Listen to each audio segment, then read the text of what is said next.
आप लोगों को देखिए, आज का जो मेरा टॉपिक है ये यूनिट नंबर 10 से है। सभी लोग ध्यान से मेरी बात को सुनिएगा, कॉपी ज़रूर लेकर बैठिएगा, कुछ इंपॉर्टेंट चीज़ें बताऊंगा।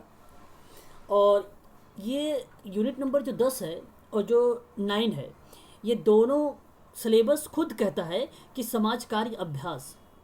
तो जाहिर सी बात है यहाँ से अप्लाइड प्रश्न बनेंगे। जब ये कहता है अभ्यास पे मैं प्रश्न पूछूंगा तो जाहिर सी बात है अप्लाइड प्रश्न बनाएगा ये। और अप्लाइड के सहित में इसके साथ साथ कुछ प्रश्नों पर जो चर्चा होती है वो प्रश्न होते हैं आप लोगों से फैक्ट पर। और फैक्ट वो होगा कि जैसे आपसे पूछ लिया जाए कि बताओ किशोर न्याय बालकों की देखरेख और संरक्षण का अधिनियम कब आया है ना। तो यहाँ तो 2000 दे रखा है और आप जानते हैं 1986 भी है और 2000 भी है और 2015 भी है, मतलब 3 है। और यहाँ पर प्रश्न दिया हुआ है कि 2000, तो भाई क्या इंपॉर्टेंस आ गया 2000 में, कुछ बातें हैं उसके बारे में आज मैं आप लोगों से बताऊंगा, है ना। थोड़ा सा एक बार देखिए कौन आ रहा है भाई, इसको ज्वाइन करते हैं, है ना। ये लोग समय से नहीं आते हैं। चलो शुरुआत करें अब, बताइए एक बार। देखिए कुछ है किताबों के नाम, ठीक है भाई, किताबों के नाम।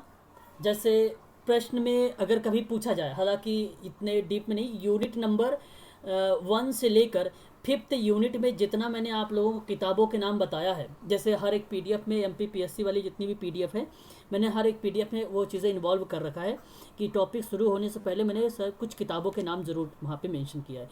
तो यूनिट नंबर 5 तक तो बहुत इंपॉर्टेंट है, वहीं से प्रश्न आएंगे, यहाँ नहीं आएंगे। लेकिन थोड़ी आपको जानकारी के लिए मैं बता देता हूँ, आप इसे ध्यान रखिए। अहमद रफ़ीउद्दीन मिर्ज़ा का नाम आता है। और मैंने जब आप लोगों को यूनिट नंबर 1 में समाज कार्य दर्शन पढ़ाया था तो याद है क्या, किसी को कोई बता सकता है मुझे? समाज कार्य दर्शन जब मैंने शुरुआत में पढ़ाया था तो कोई बता सकता है मुझे क्या, बताइए। तो उस समय समाज कार्य दर्शन की प्रणालियों के बारे में जो जिक्र किया गया है वो नाम आता है रफ़ीउद्दीन मिर्ज़ा का नाम आता है। अहमद मिर्ज़ा बेसिकली ये ज़्यादा फेमस है, ये नाम उड़ा देता है भाई, हटा देता है। लेकिन ध्यान रखिएगा समाज कार्य दर्शन में इसकी अहम भूमिका होती है, सबसे पहले इसके जो है बारे में चर्चा की गई है। प्रणालियों के बारे में विथ मतलब उसके साथ और प्रणालियों पर भी चर्चा किया है। ये इंपॉर्टेंट नहीं है, ये देखो आपको जो पहला है ये वेरी वेरी मोस्ट इंपॉर्टेंट है एक किताब, ये इंपॉर्टेंट नहीं है। सचदेवा का भी इंपॉर्टेंट नहीं है आपका, और ना ही मदन आरजी का भी इंपॉर्टेंट है। व्यावसायिक समाज कार्य का आविर्भाव को लेकर अगर प्रश्न बनता है, क्योंकि ये इग्नू से रिलेटेड है, तो इग्नू भी एक प्रकार का विश्वविद्यालय है, आप जानते हैं भली बात एक तरीके से, ठीक है। एक मिनट थोड़ा सा होल्ड रखिएगा आप लोग, ज़्यादा नहीं, थोड़ा सा चलिए। तो आपको ध्यान रखना है कि व्यावसायिक समाज कार्य के आविर्भाव में अगर किसी का नाम आता है तो सिंह मंजीत का नाम आता है, ये भी आप ध्यान रख सकते हैं बस। बाकी यहाँ से और कोई किताबों का नाम जो है आपको ध्यान नहीं रखना है। मैंने आपको सबसे पहले ही वाल्टर एंड्रियास फ्रिडलैंडर का नाम पहले भी बता चुका हूँ कि इंट्रोडक्शन टू सोशल वेलफेयर के बारे में भी इन्होंने चर्चा किया है, ठीक है। तो ये चीज़ें तो आपको पता है। यहाँ से सिर्फ 3 किताबों का नाम इंपॉर्टेंट है, बाकी नहीं। तो ये यूजीसी में जो तीनों मैंने नाम बताए हैं ये पूछे जाने की पूरी संभावनाएं बनी है, बाकी किसी और से नहीं, ठीक है। तो ये आप ध्यान रखिएगा। अच्छा आगे बात कर लेते हैं। आज हम बात करने वाले हैं सामाजिक प्रतिरक्षा को लेकर, यूनिट नंबर 10 को लेकर। और मैं ज़्यादा यहाँ पर एक्सप्लेन नहीं करूँगा आप लोगों से, जितने कीवर्ड्स होंगे जितने इंपॉर्टेंट टॉपिक होंगे उन्हीं पर मैं बात करूँगा आप लोगों से, है ना, ठीक है भाई। ये बड़ा डिस्टर्ब होता है जब मैं बार बार किसी को ज्वाइन करता हूँ, है ना। चलिए आगे बात करते हैं सामाजिक प्रतिरक्षा के बारे में। लो सुनिए मेरी बात को, सामाजिक प्रतिरक्षा है क्या चीज़। सामाजिक प्रतिरक्षा आप ध्यान से सुन लीजिए मेरी बात को, ये लोगों के कल्याण की बात करेगा, ठीक है भाई। ये इसका मतलब जानते हैं क्या बनता है कि समाज और राज्य या केंद्र, ठीक है, जो भी एक प्रकार से जो समाज कल्याण प्रशासन के माध्यम से जो योजना सेवा कार्यक्रम चलाए जा रहे हैं, ये चलाए किस लिए जा रहे हैं, लोगों को मदद करने के लिए। तो लोगों के कल्याण उपचार नियम के साथ में जो संघर्ष के रूप में दिखाई देता है वही सामाजिक प्रतिरक्षा होता है, वही सामाजिक प्रतिरक्षा होता है, ठीक है। तो अगर मैं बात करूं यहाँ पर व्यापक लेवल पर, व्यापक का मतलब विस्तृत लेवल पर। तो सामाजिक प्रतिरक्षा की अवधारणा का प्रयोग या उपयोग समाज के अंतर्गत नियंत्रण के उपाय, अपराध और संपूर्ण निवारण करने के संबंधित में है। अच्छा, यहाँ पर आप ध्यान रखना, उससे संबंधित में होने का मतलब हुआ चिकित्सकीय हो सकता है, पुनर्वास की सेवाएं हो सकता है, ठीक है। विभिन्न प्रकार की जो सेवाएं होती हैं, योजनाएं होती है, उसको क्या करता है, वो लागू करता है या कराने से संबंधित होता है। सामाजिक प्रतिरक्षा में एक बात मैं बता देता हूँ, ध्यान रखिए कि लोगों के कल्याण की बात करेगा, बस नियमों की बात करता है, उपचार की बात करता है, उसके साथ ही साथ संघर्ष करता है। और सामाजिक प्रतिरक्षा की अवधारणा के अंतर्गत नियंत्रण का उपाय बहुत ही इंपॉर्टेंट हो जाता है, ठीक है। तो नियंत्रण का उपाय यहाँ पर देख भी रहे हैं आप, और अपराध और संपूर्ण निवारण के संबंध में और जितने भी यूनिट होंगे, ये जितने भी पॉइंट आएगा वो निवारण से ही संबंधित होगा। जितने भी अधिनियम वगैरह की बात करूँगा, सबके सब निवारण से ही होंगे। इतनी बात तो शायद समझ में आ गई होगी आप लोगों को, ठीक है भाई। अब ध्यान से सुनिए मेरी बात को, कि वृद्धावस्था की बात हो, बेरोजगार की बात हो, बीमारी की बात हो, दुर्घटना की बात हो, प्रसूति की बात हो, इत्यादि चीज़ों को ले लीजिए। कोई भी आपके मन में जो भी चीज़ें आ रही है कि जिनकी जो ज़रूरत है, उन आवश्यकताओं को पूर्ति जो किया जाता है, तो चिकित्सा के माध्यम से कर सकते हो या पुनर्वास के माध्यम से कर सकते हो, बट एक योजना के तहत करोगे आप। यह काम योजना के तहत करोगे और यही आपकी हो जाएगी सामाजिक प्रतिरक्षा। ऑप्शन में मिलता है सामाजिक प्रतिरक्षा और आपको मैच करना पड़ेगा, खूब बड़ा सा सेंटेंस होगा इधर। जो बात को ही नहीं समझ पाएगा वो कहाँ से कर पाएगा भाई। बात को समझना है यहाँ पर भाई। बात ये समझाने की मैं बात कर रहा हूँ कि यहाँ पर नियंत्रण करने की बात करता है, अपराध जो है उसको निवारण करने की बात करता है, समाप्त करने की बात करता है, समाज में चिकित्सकीय समाज कार्य के माध्यम से करता है, पुनर्वास योजना के माध्यम से करता है। तो वही तो है सामाजिक प्रतिरक्षा, और कुछ थोड़ी ना, बहुत कुछ, ठीक है। यही चीज़ें हैं आपका। और सामाजिक प्रतिरक्षा में कुछ विद्वानों ने अलग अलग तरीके से डिफाइन भी किया है, परिभाषित भी किया है उसे। कोई बता सकता है सामाजिक प्रतिरक्षा को कि किस तरीके से डिफाइन किया जा सकता है? ठीक है, कोई ज्वाइन हो रहे हैं, मैं उनको ज्वाइन करता हूँ एक बार। नूपुर जी हैं, चलिए बताइए जरा एक बार। अगर मैं आपसे कहूँ कि सामाजिक प्रतिरक्षा का परिभाषा बताइए, तो कैसे बताएंगे? सामाजिक प्रतिरक्षा की परिभाषा कैसे बताएंगे, बताइए बताइए भाई।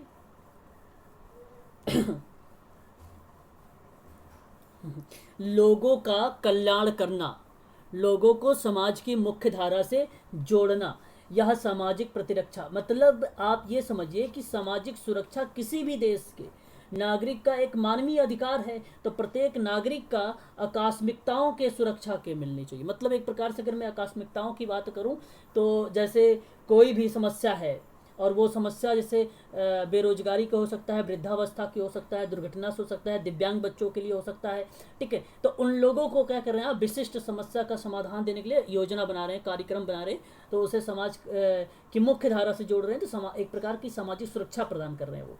तो सामाजिक सुरक्षा एक प्रकार से आपकी क्या कहलाती है भाई? जब भाई बताइए एक बार, क्या कहलाती है सामाजिक प्रतिरक्षा जो है, प्रतिरक्षा क्या कहलाती है आपकी? समस्याओं का निदान कहलाती है ना? बोल सकते हो नहीं बोल सकते हो? बोल सकते हो। उसे सक्षम बनाने की बात करती है। तो उसी के संबंध में आपको यहाँ पर मैं लेकर आया हूँ कुछ इंपॉर्टेंट पॉइंट को लेकर, ध्यान सुनिए। एक कह रहा है कि उत्तर परिचर्चा सेवाएं, ये क्या होता है? कैदी से छूट, कैदियों को लेकर। अभी मैं आप लोगों से बात करूंगा प्रोबेशन के लेकर और परिवीक्षा को लेकर। परिवीक्षा और पैरोल क्या होता है उनके बारे में बताऊंगा आप लोगों से, ठीक है। तो यहाँ पर देखिए, कैद जो कैदी से छूटे कैदियों होते हैं, जो कैद से कैदियों छूटे और बाल अपराध संस्थाओं में से रहने वाले समुचित पुनर्वास के लिए अनिवार्य होता है।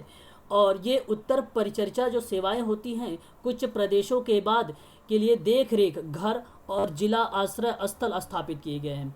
मतलब यहाँ पे परिचर्या सेवाएं का मतलब ये हुआ आपका कि उन व्यक्तियों को एक प्रकार से देखभाल के संबंध में कुछ ऐसी एक्टिविटी हो रही है, कुछ ऐसी गतिविधि हो रही है जिसकी मदद से उनको क्या मिल रहा है, जिसकी मदद से उनको क्या मिल रहा है, लाभ मिल रहा है, ठीक है भाई।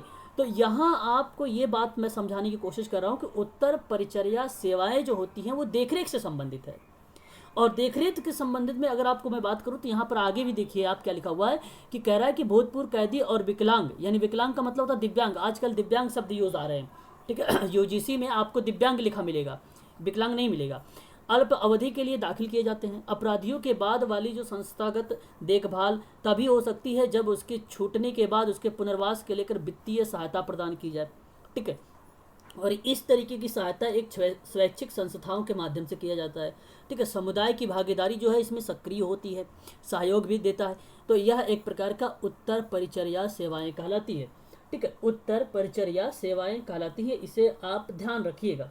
ठीक है भाई, तो ये भी एक प्रकार का प्रतिरक्षा में ही आता है। अब आगे हम बात कर लेते हैं।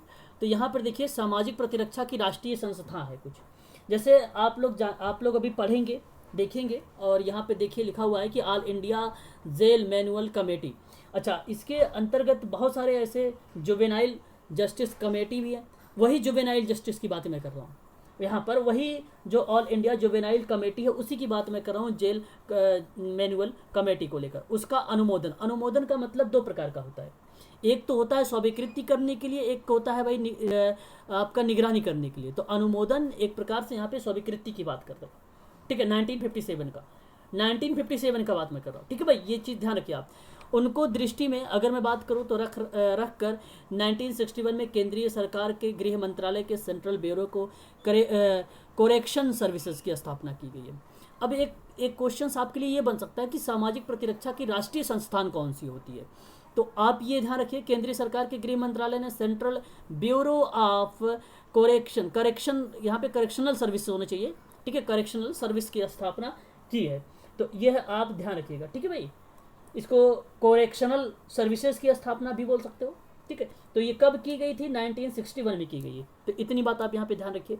क्यों की गई है? सामाजिक प्रतिरक्षा के लिए, लोगों के कल्याण के लिए बात की गई। बस ये सामाजिक प्रतिरक्षा का वो हो जाएगा। ठीक है भाई, स्थापना या राष्ट्रीय संस्थान। सामाजिक प्रतिरक्षा के कार्य क्या हो सकते हैं, जरा मुझे बताइए, इसके कार्य क्या हो सकते हैं भाई, बता सकते हैं क्या? इसके सामाजिक प्रतिरक्षा के कार्य क्या हो सकते हैं? सामाजिक प्रतिरक्षा के राष्ट्रीय अगर कार्य या संस्था की बात करूं, ठीक है, तो क्या हो सकता है? कोई भी बता सकता है? मुझे नहीं बता सकता, बता दीजिए, मैं भी बताता हूं आप लोगों को। देखिए, कार्य की अगर मैं बात करूं आपसे, तो कार्यकर्ता क्या करता है? विपत्ति और दुखों को राहत दिलाने के लिए निवारण करने का प्रयत्न करता है। निवारण का मतलब समस्याओं का समाधान करने की बात करता है। छोटी छोटी बातों को पकड़िएगा बस आप लोग। यहाँ पर अगर मैं बात करूं तो सामाजिक नियोजन में योगदान देकर व्यक्तियों का, परिवारों का, समूहों का, समाज की सहायता करता है। ये एक बात ये हो जाएगी आपकी। दूसरी बात करूं तो सामाजिक प्रतिरक्षा की राष्ट्रीय संस्था का जो कार्य होगा, आप बताइए क्या शोध का काम नहीं हो सकता इसका? यानी खोज का काम हो सकता है कि नहीं हो सकता? बताइए जरा एक बार। बिल्कुल होना चाहिए ये बात। तो प्रश्न बनेगा सामाजिक प्रतिरक्षा का राष्ट्रीय संस्था का काम क्या हो सकता है? तो ऑप्शन में मिलेगा आपको पॉइंट नंबर 1। पॉइंट नंबर 1 क्या कहेगा आपसे कि सामाजिक प्रतिरक्षा का अन्वेषण जो होता है वो करना होता है कि नहीं, अन्वेषण करना होता है कि नहीं, ऐसे लिखा रहेगा। तो यस, होता है भाई। दूसरा कार्य की बात अगर मैं करूँ तो सामाजिक प्रतिरक्षा के क्षेत्र में ही बेसिकली प्रशिक्षण का बढ़ावा मिलता है। तो आप कीवर्ड्स को मेरे ध्यान से सुनिएगा आप लोग। प्रशिक्षण के बारे में बात करता है, तो दूसरी बात आपकी ये हो जाएगी, प्रशिक्षण हो जाएगा। तो ऑप्शन में कहीं प्रशिक्षण मिल रहा है तो उसको टिक मार दीजिए, ओके करिए। ठीक है भाई, आपसे बात करूं तो यहाँ पे डेटा, जैसे आप देख रहे हो, अगर आप पढ़ेंगे इसके बारे में ना, यहाँ पर जो चीज़ लिखी हुई है, यहाँ पर आप देखिए लिखा हुआ है कि आंकड़ों का इकट्ठा करना, तो सारी की सारी चीज़ें मिल जाएंगी आपको इसमें। तो यहाँ पर एक और पॉइंट मिल रही है कि सामाजिक प्रतिरक्षा की जो राष्ट्रीय संस्था का जो एक कार्य बनेगा, वो सामाजिक प्रतिरक्षा के आंकड़ों को एकत्र करेगा और फिर उसका क्या करेगा? विश्लेषण करेगा। विश्लेषण का मतलब होता है एनालिसिस करेगा, छोटे छोटे भागों में डिवाइड करेगा, और जब छोटे छोटे भागों में डिवाइड करके उसको क्या करेगा? उसे समाज की मुख्य धारा से जोड़ेगा। तो एक प्रकार से यह काम सामाजिक प्रतिरक्षा में ही होता है। क्यों होता है भाई? क्योंकि वहाँ पे असहाय लोग हैं, वृद्ध लोग हैं, दिव्यांग लोग हैं। ठीक है भाई, ऐसे लोगों को क्या कर रहा है? समाज की मुख्य धारा से जोड़ रहा है। तो आंकड़ों का पहले कलेक्ट करेगा, उसके बाद उसका विश्लेषण करेगा, फिर उन्हें उनके साथ कार्य करेगा। तो ये एक प्रकार का क्या माना जाएगा? आपका कार्य माना जाएगा। तो ये शोध का, प्रशिक्षण का और आंकड़े एकत्र करने का काम इसी का है। अगर मैं आगे बात करूं तो नियम का निर्माण कौन करेगा? सामाजिक प्रतिरक्षा में राष्ट्रीय संस्थान करती है। तो ये भी आपका हो जाएगा सही। नियम का क्या बना रहा है? निर्माण कर रही है एक प्रकार से, है ना। और ये चाहे आप ये भी कह सकते हो कि कम्युनिटी में भी करेगी और आपका समूह में भी करेगा। प्रश्न आपसे पूछेगा कम्युनिटी और समूह को लेकर, ठीक है, और किसी चीज़ों से लेकर नहीं पूछेगा आपको कि निर्माण किस नियम का कर रहा है। तो वो नियम जो निर्माण कर रहा है वो समूह में कर रहा है और ग्रुप में कर रहा है। ठीक है, इंडिविजुअल भी कर सकता है। ठीक है भाई, ये बात आप ध्यान रखिएगा। आगे अगर बात करूं तो इसमें क्या करता है, सामाजिक जो प्रतिरक्षा होता है राष्ट्रीय संस्था की अगर मैं बात करूं आप लोगों से, तो आप बताइए जरा, प्रांत सरकार आएगी कि नहीं आएगी? प्रांत का मतलब होता है प्रदेश, आप जानते होंगे। तो देखिए यहाँ पे केंद्र हो सकता है या प्रांतीय सरकार हो सकता है। तो इन पर क्या करेगी, इन लोगों को सामाजिक प्रतिरक्षा के संबंध में इनको सलाह भी देगी। ठीक है, तो केंद्र और प्रांत सरकार प्रशासन को सामाजिक प्रतिरक्षा समस्याओं पर सलाह देना या योजना तैयार करना या उसका निर्माण करना, ये काम किसका होता है? सामाजिक प्रतिरक्षा का ही काम होता है। तो ये सारे छोटे छोटे काम बता रहा हूँ मैं, कीवर्ड्स बता रहा हूँ, आप लोग इसको पॉइंट टू पॉइंट ऐसे एरो बनाकर लिख सकते हैं अपने कॉपी पर, है ना, जो कि एग्जाम में पूछे जाए प्रश्न होते हैं ये सारे के सारे, है ना। ठीक है भाई, तो ये सारी चीज़ें आपको ध्यान रखना है, बस यही होते हैं कार्य इसके। ठीक है, बाकी आप लोग समझ गए होंगे अच्छी तरीके से। अब एक बार मैं आप लोगों से ये बता दूं कि प्रश्न का जो पैटर्न होगा वो कैसे होगा। प्रश्न का पैटर्न कैसे होगा, आप ध्यान से मेरी बात को जरा सुनिए। एग्जाम में प्रश्न का जो पैटर्न होगा इस तरीके से होगा आप लोगों के सामने कि सामाजिक, ठीक है भाई, लिखेगा कि निम्नलिखित में से सामाजिक सुरक्षा का आधारभूत तत्व कौन कौन से हैं। तो ये आपका, एक मिनट यहाँ पर देखिए, तत्व ऐसे बना देगा आप लोगों से एलिमेंट करके, और ऑप्शन में कुछ बातें लिख देगा। कहेगा कि बताइए जरा कि सामाजिक सुरक्षा प्रदान करता है जो व्यक्ति में अर्जन संभावना समाप्त हो जाए, क्या ऐसा काम करेगा? दूसरी बात करेगा कि अधिकांश सामाजिक सुरक्षा जो कार्यक्रम की व्यवस्था करता है, कानून बनाकर उसको करता है कार्य, तो वह एक प्रकार के सामाजिक प्रतिरक्षा में आ जाएगा। ठीक है, फिर आपसे बना देगा एक प्रश्न ये भी कर देगा आप लोगों से कि सामाजिक प्रतिरक्षा का जो अन्वेषण है, अन्वेषण का मतलब होता है शोध, तो क्या वो अन्वेषण की गतिविधि करेगा? तो ये भी आपका सही हो जाएगा। तो जरा मुझे बताइए, क्या ऐसे प्रश्नों का जो पैटर्न होगा इसी तरीके से बनेंगे आप लोगों का सामाजिक प्रतिरक्षा के पैटर्न में। ठीक है, तो ये चीज़ें आप लोगों को ध्यान रखना है कि प्रश्न का जो पॉइंट टू पॉइंट बता रहा हूँ ये चीज़ें यहाँ पर आप लोगों के काम आने वाली है। ठीक है भाई, ये है सामाजिक प्रतिरक्षा में संस्थान का एक कार्य, एक संस्थान के कार्य होंगे। आगे हम बात करते हैं, नेक्स्ट पॉइंट लेते हैं, और यहाँ पर अब हम बात करेंगे परिवीक्षा के बारे में। सामाजिक प्रतिरक्षा के मैं यहाँ पे सिर्फ आपको परिभाषा बताना चाह रहा था और उसके संबंध में या उससे जुड़ी कुछ बातें थी जो मैंने आपको बता दिया। मानवीय अधिकार की बात करेगा, राज्य के उत्तरदायित्व के बारे में बात करेगा, विशिष्ट आकस्मिकताओं के बारे में बात करेगा। आकस्मिकताओं का मतलब ये होता है कि जो समस्याओं से ग्रस्त व्यक्ति हैं उनके बारे में चर्चा कर रहा हूँ मैं। और दान के बारे में बात होता है, तो ये भी एक प्रकार की सामाजिक प्रतिरक्षा में ही सुरक्षा की बात करता है दान। ठीक है भाई, तो ये चीज़ें आप लोगों को वहाँ पर ध्यान रखनी होगी। अब हम बात करते हैं परिवीक्षा के बारे में। तो परिवीक्षा होता क्या है, कौन बताएगा परिवीक्षा के बारे में? जरा कोई बताना चाहे तो बता सकता है भाई, मुझे थोड़ा सा बताइए जरा, क्या हो सकता है परिवीक्षा? बताइए। देखिए, पहली बात तो मैं आपको एक चीज़ बता दूं, यहाँ पर परिवीक्षा जो होता है, बहुत ध्यान सुनिए, एक प्रश्न आना तय है यहाँ से, इसमें कोई दो राय नहीं है, तो ध्यान से मेरी बात को सुनिए। जो प्रोबेशन अंग्रेजी का शब्द है, यह परिवीक्षा से लिया, मतलब परिवीक्षा इसकी अवधारणा बना रही है, मतलब हिंदी में इसका परिवीक्षा शब्द का प्रयोग किया जाता है। तो यहाँ अगर मैं आपसे बात करूँ, जो प्रोबेशन शब्द है इसका मतलब होता है परीक्षण से, परीक्षा अगर एक प्रकार से टेस्ट से, परीक्षा काल से, मतलब आ पीरियड ऑफ ट्रायल। ठीक है, परीक्षा करने की विधि से, और एक आप कह सकते हो अदालती परीक्षा, तो अदालती परीक्षा भी इसे कह सकते हो। अगर इसके कॉन्सेप्ट को अगर मैं बात करूं, यहाँ पर देखिए प्राचीन काल से क्या बातें कही जा रही है कि किसी न किसी रूप में इसका प्रचलन रहा है। इंग्लैंड में 9वीं शताब्दी में दया पात्र और प्रथम बार अपराध करने वाले व्यक्तियों को सजा ना दी जाकर उसे सदाचरण और आश्वासन पर मुक्ति प्रदान की जाने वाली प्रचलन था, और वहाँ चर्च के सदस्य पादरियों और सन्यासियों की परिवीक्षा जैसा लाभ देने का अधिकार था, और इसे ही पादरी लाभ भी कहा जाता था। तो इस तरीके का जब इंग्लैंड में 9वीं शताब्दी में चल रहा था कि जो पहली बार अपराध करेगा उस व्यक्ति को सदा नहीं दिया जाएगा, तो उसको एक प्रकार से पुनर्वास करने की बात कर रहा था, तो पुनर्वास सदाचरण की बात करता था। ठीक है, तो वह नाम दिया जाता था पादरी का लाभ, और ये इंग्लैंड की बात थी। अब इतना डीप में मत जाओ आप लोग, डीप से प्रश्न नहीं आने वाला, मैंने बस सिर्फ बता दिया है, ध्यान में रखिए। जब कभी एग्जाम में प्रश्न पूछे तो आप समझ जाना कि पादरी का लाभ किसे कहते हैं, परिवीक्षा को ही कहते हैं, कोई अलग से नाम नहीं है। बाय द वे अगर ऑप्शन में मिले तो आप इसकी तरफ जरूर सोचना थोड़ा सा क्या चीज़ ये है।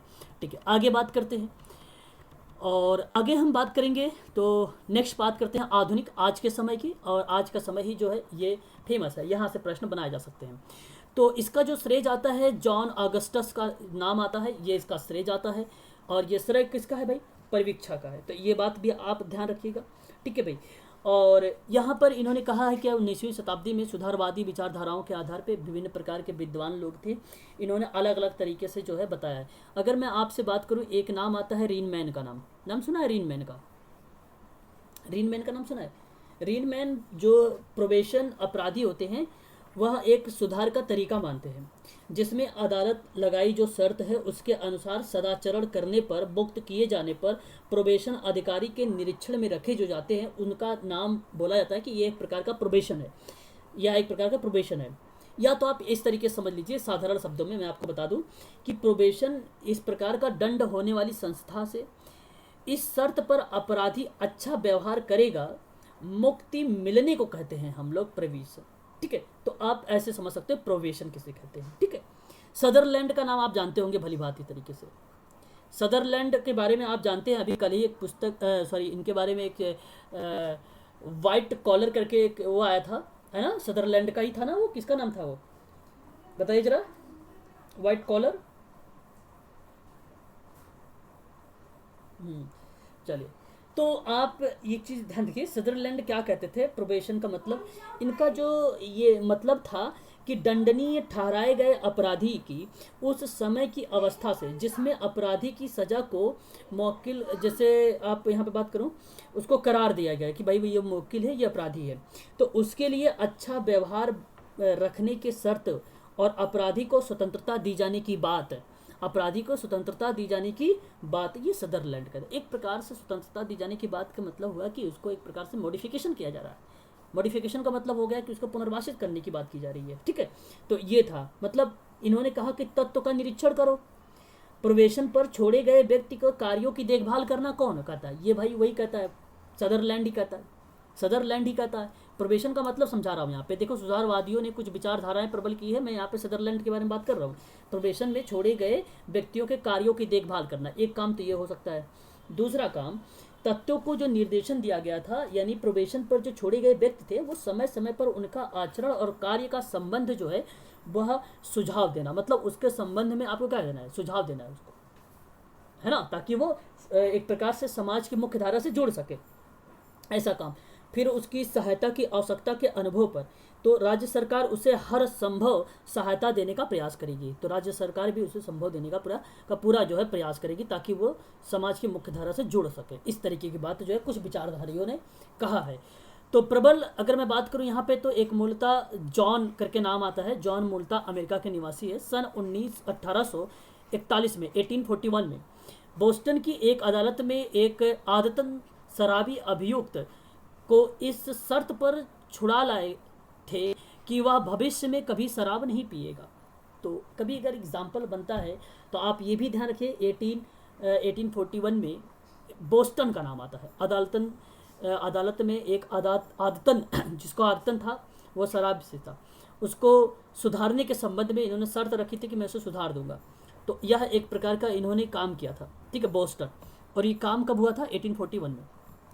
और आगे देखिए, इसके बाद उन्होंने करीब 2000 ऐसे अपराधियों की शर्तों पर छुड़वाया और धीरे धीरे यह प्रचलन में आ गया। तो वहाँ से निकला है ये प्रोबेशन, यह एक प्रकार का परिवीक्षा, यह एक प्रकार का परिवीक्षा निकला हुआ है। ठीक है, तो यहाँ पर संघर्षरत किशोर के कानूनी पक्षों के बारे में जो बात किया गया, परिवीक्षा को, प्रोबेशन को ही यहाँ पर रखा गया था। ठीक है, तो ऐसे में जैसे निगरानी यहाँ पर भी होता है, अनुरक्षण भी होता है, क्रियान्वयन भी होता है। जैसे पोस्को एक्ट की ले लो, आपने पोस्को एक्ट का नाम सुना होगा। जरा बताइए पोस्को एक्ट कब आया है, बताइए जरा पोस्को एक्ट कब आया है? नहीं पता? 1913। और कोई पोस्को एक्ट ना? 2012, वेरी गुड, 2012। ये ध्यान रखिएगा, बहुत इंपॉर्टेंट है, यहाँ से प्रश्न बनेगा। ठीक है, तो पोस्को का बारे में अगर मैं बात करूँ तो ये एक यौन अपराध बाल सुरक्षा अधिनियम है। ठीक है, और इसके अलावा पोस्को जो अधिनियम प्रावधान की बात करता है तो वो भी प्रोबेशन की बात हो सकती है उसमें भी। ठीक है, चाहे आप किशोर न्याय अधिनियम की बात करो उसमें भी हो सकता है, बाल अधिकार संरक्षण आयोग उसकी बात करो, किशोर न्याय देखभाल की बात करो तो उसमें भी हो सकता है। ठीक है, तो इस तरीके की बात है। प्रोबेशन का मतलब यहाँ पर मेरा जो कहने का तात्पर्य था, मैं सिर्फ आपको इतनी बात समझाया हूँ कि यह एक निरीक्षण है। छोड़े गए व्यक्ति को कार्यों की देखभाल करना, मैंने ये समझाया आपको। प्रोबेशन का मतलब है समय समय पर उसके आचरण और कार्यों के संबंध में सुझाव देना होता है। प्रोबेशन का मतलब होता है कि आवश्यकता के अनुभव करे जो भी होते, जो राज्य सरकार उसे हर संभव तरीके से उसे क्या देता है, मदद करता है, सहायता देता है। तो राज्य सरकार की अगर कभी बात आए तो भी आप उसे टिक मार देना, ठीक है, प्रोबेशन में। अब हम बात करते हैं प्रोबेशन के बारे में आगे क्या और चीज़ें देखने को मिल सकती है हमें।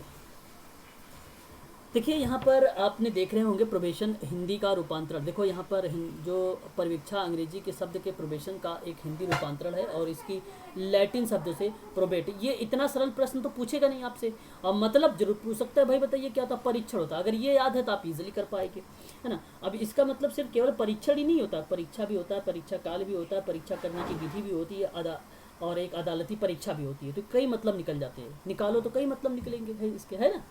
तो ये सारी चीज़ें जो देखने को मिल जाती है। अब इसके अंतर्गत जो होता है अपराधी प्रति सहानुभूत करते हुए या सहानुभूत रखते हुए सुधरने का अवसर भी प्रदान करता है। ये चीज़ आप समझ सकते हैं यहाँ पर, ठीक है, सहानुभूत होना चाहिए थोड़ी बहुत। तो ये एक प्रकार से परीक्षा में यूज़ होता है। सोशल वर्कर बेसिकली क्लाइंट के साथ नहीं करेगा, जब चाहे ग्रुप वर्क करे चाहे कम्युनिटी वर्क करे, तो ये बात याद रखेगा आप लोग। और जब कभी भी सोशल वर्क में कम्युनिटी जरूर लिखा हो और केस वर्क लिखा हो, ग्रुप वर्क लिखा हो, और ऑप्शन में आप लोगों से इनके आधार पर प्रश्न बना दिया हो और ऑप्शन में लिखा हो आप लोगों को सहानुभूत हो, हमेशा गलत होगा, ये बात ध्यान रखिएगा आप लोग। एक चीज़ और यहाँ पे मैंने ट्रिक के माध्यम बताया है, आप लोग इसको भी ध्यान रखिएगा।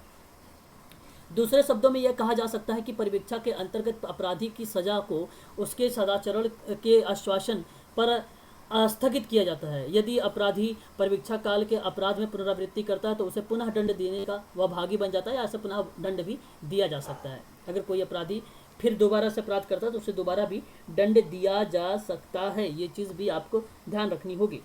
प्रोबेशन के बारे में अगर आप यहाँ पर मैं बात करूँ तो देखिए जरा, यहाँ पे सदरलैंड का नाम भी आ गया भाई, कुछ परिभाषाएं आ भी गई हैं, तो जरा आप देख लीजिए कि परिवीक्षा दोषी जो होता है घोषित किए गए अपराधी के दंड के निरीक्षण करना। निरीक्षण काल का मतलब जान सकते हैं आप लोग, परीक्षण करना, ठीक है, परीक्षा की अवस्था मानी जाती है, जिसमें सदाचरण की शर्तों पर स्वतंत्रता दी जाती है, जिसमें राज्य व्यक्तिगत निरीक्षण द्वारा सदाचरण बनाए रखने के लिए उसे सहायता देने का प्रयास भी करता है। तो जाहिर सी बात है, और मैंने आप लोगों से इसी की परिभाषा को एक्सप्लेन भी किया था कि भाई किस तरीके से एक्सप्लेन। एक तो काम ये हो गया कि प्रोबेशन पर छोड़े गए व्यक्ति के कार्यों की देखभाल करना, बताइए ये बात हो रही कि नहीं हो रही, निरीक्षण करना। दूसरी बात करा सदाचरण की, तो यहाँ पे प्रोबेशन छोड़े गए व्यक्तियों को समय समय पर उसका आचरण और कार्यों के संबंध में क्या देना, सुझाव देना। और तीसरी बात अगर यहाँ पे बात करूँ राज्य की, तो यहाँ पर आप देखिए मैंने एक चीज़ और बोला कि व्यक्ति किसी भी प्रकार की सहायता की आवश्यकता का अनुभव करे तो उसे राज्य सरकार उसे हर संभव सहायता देने का प्रयास करे। तो इस तरीके की बात यहाँ पे राज्य का भी हो जाता है। तो तीन चीज़ें यहाँ पर सदरलैंड ने जिक्र कर दिया था, ठीक है भाई। तो ये चीज़ आप ध्यान रखिएगा। यहाँ पर देखिए इलियट के अकॉर्डिंग, और तो अपराधी को उसके सदाचरण के आश्वासन के आधार पर न्यायालय द्वारा दंड से मुक्त प्रदान किया जाना परिवीक्षा कराता है। ये तो बहुत इजी है, आप शायद इसी परिभाषा के आधार पे आप समझ सकते हो और आसानी से कि क्या होता है परिवीक्षा। परिवीक्षा क्या होता है कि अपराधी को उसके सदाचरण के आश्वासन के आधार पर ही न्यायालय के द्वारा दंड से मुक्त प्रदान किया जाना जो होता है, जैसे दंड से मुक्त करना, वह किया जाता है परिवीक्षा, ठीक है। ये चीज़ें आपको यहाँ पे ध्यान रखना। तो इलियट का नाम था ये, ठीक है, इसे ध्यान रखिएगा। कुछ आवश्यक तत्व हैं। अच्छा, आवश्यक तत्व को बताने से पहले मैं आपको कुछ चीज़ बता दूं। जैसे देखो, पहले आप तत्व बता देता हूँ फिर बताता हूँ। परिवीक्षा के अपराधी को दंड नहीं दिया जाना चाहिए, पहली बात। यदि दंड दिया भी जाता है तो उसे एक अवधि विशेष में स्थगित रखा जाना चाहिए।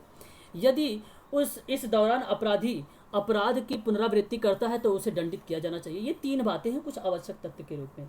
मैं बताना ये चाहता हूँ आप लोगों को कि जो प्रोबेशन का जो मतलब होता है, यह एक प्रकार का सुधारात्मक चीज़ें हैं। उसको सुधार करने की बात कर रहे हो व्यक्ति को, यानी आप ये कह सकते हो कि प्रोबेशनर का जो सुधार है करना, वो प्रोबेशन व्यवस्था का पहला एक मौलिक तत्व माना जा सकता है, ये आप मान सकते हो। और अगर मैं बात कहूँ तो सज़ा से मुक्त करने के बदले अपराधी की अच्छा आचरण बनाए रखने की आशा की जाती है, ऐसे में इसको परिवीक्षा बोला जाता है। और प्रोबेशन जो होता है वो राज्य के प्रोबेशनर को हर संभव सहायता और निर्देश देने का प्रयास करता है। तो जैसा कि आपने अभी सदरलैंड में उनकी परिभाषा में आपने राज्य का नाम ज़रूर अभी देखा आप लोगों ने, किस तरीके से वहाँ पर प्रयास किया जा रहा है, ठीक है भाई। और अगर मैं बात करूँ इसमें, तो अपराधी को प्रोबेशन पर छोड़ा जाता है, उसकी आयु 21 वर्ष से कम होती है और उसे 6 माह से कम की सज़ा सुनाई जाती है। तो देखो एक बहुत इंपॉर्टेंट बात बता रहा हूँ आप लोगों को, आप इसका ध्यान से ज़रा सुनिएगा। प्रोबेशन का मतलब क्या हुआ कि उसी अपराधी को प्रोबेशन पर छोड़ा जाएगा जिसकी आयु 21 वर्ष से कम होगी, पहली बात। और दूसरी बात अगर मैं आपसे बात करूं तो यह उसे 6 माह से कम की सज़ा सुनाई जानी चाहिए, 6 माह से कम की सज़ा सुनाई जानी चाहिए। तो प्रश्न में आपसे मिलेगा 21 वर्ष लिखा मिलेगा, 6 माह लिखा मिलेगा, तो ये चीज़ आप ध्यान रखिएगा वहाँ पर, है ना। और देखो अपराधी चाहे किसी भी आयु का हो, यदि उसकी सज़ा 2 वर्ष से कम हो जाती है तो उसके चरित्र व्यवहार की परिस्थिति और उसके मनोवैज्ञानिक पहलुओं के आधार पर उसके प्रोबेशन पर छोड़ा जाएगा। अगर मान लीजिए जैसे 21 से प्लस हो गया तो उसके दौरान, तो उसके परिस्थिति, उसके व्यवहार का और उसके मनोवैज्ञानिक पहलू के आधार पर छोड़ा जाएगा। ठीक है, उसका व्यवहार कैसा है, पॉजिटिव है तो ठीक है भाई, है ना। इस तरीके के काम जो होते हैं वहाँ पर मिलते हैं। इससे अगर मैं बात करूँ आप लोगों से तो कुछ लाभ होते हैं, इसके प्रोबेशन से कुछ लाभ होते हैं। लाभ होने का मतलब क्या बना, देखो लाभ से ही प्रश्न बनाने की संभावना बनती है ज़्यादा, मुझे जहाँ तक लग रहा है। एक बात बताऊँ आपको, जो प्रोबेशन का माध्यम होगा वो अपराधी को मनोवृत्ति में परिवर्तन किया जाना चाहिए, तो ये एक लाभ ये होगा आपका कि मनोवृत्ति में उसके परिवर्तन हो जाएगा। दूसरी अगर मैं बात करूं आप लोगों से, प्रोबेशन के माध्यम से अपराधी को बंदी गृह से दूषित वातावरण से बचाता है, तो दूषित वातावरण से बचाएगा, एक दूसरा लाभ हो जाएगा। तीसरे लाभ की बात करो तो प्रोबेशन जो होता है चिकित्सक की एक विधि मानी जाती है चिकित्सा के, और इसमें अपराधी को एक बीमार व्यक्ति मानकर उसको चिकित्सा दी जानी चाहिए, एक बीमार व्यक्ति मानकर उसे चिकित्सा देनी चाहिए। तो अगर आप ये लाभ समझ गए आएंगे तो आप इजीली समझ जाएंगे प्रोबेशन होता क्या है, प्रोबेशन होता क्या है। ठीक है, तो प्रोबेशन में कुछ ज़्यादा चीज़ें नहीं है प्रोबेशन में। ठीक है भाई, ठीक है। अब यहाँ पे देखिए वे अपराध जिसमें परिवीक्षा का लाभ दिया जा सकता है, लाभ दिया जा सकता है। तो देखो यहाँ पर अपराधी परिवीक्षा अधिनियम धारा के अनुसार अगर मैं बात करूँ तो यहाँ पे परिवीक्षा का लाभ भी दिया गया है। तो धारा के अनुसार क्या बात की गई है, तो देखिए इसमें कहा गया कि अपराध अगर 7 वर्ष से अधिक हो तो कारावास में दंडनीय नहीं था। तो जो अभियुक्त के विरुद्ध पूर्व दोष सिद्ध नहीं है थी, दोष सिद्ध नहीं था और अभियुक्त का पूर्ण आचरण अच्छा रहा था। तो यह बात जो होती है अगर लाभ की, तो ये कभी कभी पूछ सकता है भाई बताइए धारा कौन सी होता है, तो धारा आपको 360 याद रखनी होगी। ठीक है, ये चीज़ है। और यहाँ आपको मैं बताऊँ, जहाँ परिवादी के विरुद्ध में अवैध मदिरा बनाने का मामला था और अभियुक्त घटनास्थल पर अतिक्रमण के विरुद्ध उसके बचाव हेतु किया गया था, तो ये भी एक प्रकार से क्या माना जाएगा, आपको अपराधी परिवीक्षा का ही रूप माना जाएगा। ठीक है, तो ये भी एक प्रकार से उससे लाभ मिल रहा है, अपराधी परिवीक्षा से ही लाभ मिल रहा है। हाँ बताइए, कुछ पूछ रहे हैं आप लोग? ओके, ठीक है, ठीक है। तो ये चीज़ें हैं, आपको यहाँ पर ये चीज़ें ध्यान रखना। अब मैं आपको बताऊं, देखो यहाँ पर देखो मैंने आपको ये भी बताया था 18 वर्ष से कम आयु को लेकर, है ना। तो अब यहाँ पे ज़्यादा चर्चा ना किया जाए, है ना। चलो मैं अब आपको बता दूं, यहाँ से आप लोग मुझसे पूछिए कि परीक्षा में क्या पूछना चाहते हैं। परीक्षा में जो है प्रश्न बनाने का तरीका अगर मैं एक बार आप लोगों से कर भी लेता हूँ। देखो पहले तो ये प्रश्न बनेगा, एक पहले प्रश्न सुन लेते हैं, फिर उसके बाद आप लोग मुझसे जो डाउट होगा परीक्षा से वो आप लोग मुझसे पूछ लेना। जैसे एक चीज़ ये पूछेगा, सपोज एक प्रोबेशन किस भाषा का शब्द है, लैटिन, इंग्लिश, फ्रेंच, जर्मन, एक शब्द ऐसे बनेगा, बताइए जरा किसका क्या होता है, बोलिए। लैटिन का। अब एक क्वेश्चन आपको दे रहा हूं, बहुत ध्यान से सुनिएगा। प्रोबेशन का मतलब क्या होता है, परीक्षण करना। दूसरा होता है आपका संरक्षित करना। तीसरा होता है कैद करना। चौथा होता है टेस्ट या परीक्षण करना। एक होता है परीक्षण करना, एक होता है परीक्षण करना। आप शायद यहाँ पे हाँ परीक्षण करना होगा, यानी टेस्ट करना। हाँ वेरी गुड, तो इसका मतलब होता है टेस्ट करना। चलो एक और क्वेश्चन पूछ लेता हूँ, प्रोबेशन का सूत्रपात किस वर्ष में आया था, किस वर्ष में आया था, बताइए किस वर्ष में आया था। 1841, 1841। ओके ओके, अच्छा आप देख कर बता रहे हैं पीडीएफ से, या अभी जो चीज़ें देखा पीडीएफ में वही चीज़ें बता रहे हैं ना। 1841, हाँ तो वही चीज़ पीडीएफ में है ये सारी चीज़ें। ठीक है, ये आपका हो जाएगा 1851। वेरी गुड, शाबाश। और एक क्वेश्चन ऐसे बन सकता है, ये भी फैक्ट बना रहा हूँ, अभी अप्लाइड नहीं बना रहा हूँ, अभी अप्लाइड बनाऊंगा, अभी फैक्ट बना रहा हूँ। अगर आपसे कहूँ कि प्रोबेशन का जो है सूत्रपात किसने किया है, मतलब सूत्रपात मतलब जैसे लूथर के गुलित का सूत्रपात है पोस्टकार्ब, उसी तरीके से ये पोस्टबेन जो प्रोबेशन है इसका सूत्रपात किसने किया है। बोस्टन का नाम आएगा कि जॉन ऑगस्टन का नाम आएगा, हाँ, जॉन ऑगस्टन का नाम आएगा। वेरी गुड, शाबाश, बहुत बढ़िया। तो ये चीज़ें आपका बहुत ही अच्छा था। और देखो यहाँ से अगर मैं बताऊँ तो कुछ जैसे और भी वो बनाए गए थे, जैसे केस आए थे। केस का मतलब मैं आपको बताता हूँ, केस कैसे, केस जो केस बनाए गए थे वो केस इस टाइप के थे कि हरिलाल बनाम बिहार राज्य केरल। तो ये बेसिकली क्वेश्चन, मुझे नहीं लगता कि आप पॉलिटी का एग्ज़ाम दे रहे हैं कि आप इतना डीप में जाने की ज़रूरत है। लेकिन अगर मैं आपको बता दूं तो हरिलाल बनाम बिहार राज्य केस का जो मैटर था 1977 का, ये भी प्रोबेशन से ही रिलेटेड, पैरोल से नहीं था, प्रोबेशन से ही था। प्रोबेशन से ही था, उससे रिलेटेड नहीं था, पैरोल से रिलेटेड नहीं था। ये चीज़ें आपको ध्यान रखनी होगी। अब देखो अप्लाइड बनाने का तरीका। नंबर एक, मैं कह रहा हूँ, पहले मेरी बात को ध्यान से सुनिएगा। मैंने कहा कि निम्नलिखित कथनों पर विचार करिए। पहले अभी मैं प्रोबेशन पढ़ा रहा हूँ। पॉइंट नंबर एक, बात को ध्यान सुनिएगा। कह रहा है यहाँ पर कि सामाजिक प्रतिरक्षा के मुद्दे में बाल श्रम, महिलावादी मुद्दा और वृद्ध जनों के मुद्दे आदि शामिल है। पहली बात, पहली पॉइंट। पॉइंट नंबर टू में मैं कहता हूँ आप लोगों से, प्रोबेशन एक लैटिन भाषा का शब्द है जिसका मतलब होता है परीक्षण करना। नंबर तीन, ऐसे पॉइंट बनाऊंगा मैं, ऐसे ही एग्जाम में क्वेश्चन बनकर आएंगे पॉइंट से। हो सकता है एक आध पॉइंट ऊपर नीचे हो जाए, हो सकता है ये पॉइंट बजाय कोई और पॉइंट आ जाए, ऐसे भी हो सकता है। प्रोबेशन का सूत्रपात 1942 में, 1942 में, मेरी बातों को बहुत ध्यान से सुनिएगा। 1942 में सूत्रपात जो है वाटसन तथा ऑगस्टन के द्वारा किया गया था। ऑगस्टन और वाटसन के द्वारा किया गया था। पॉइंट नंबर 4, आपसे पूछेगा कि प्रोबेशन में अच्छे आचरण के आधार पर अपराधियों के दंड को स्थगित करके सुधारने का अवसर दिया जा रहा है। ये आपका 4 पॉइंट। अब मैं आपको ऑप्शन देता हूँ, 1 और 2 सही है, यहाँ पर 1 2 4 सही है, 2 3 सही है कि सभी सही है? जरा बताइए क्या सही होना चाहिए।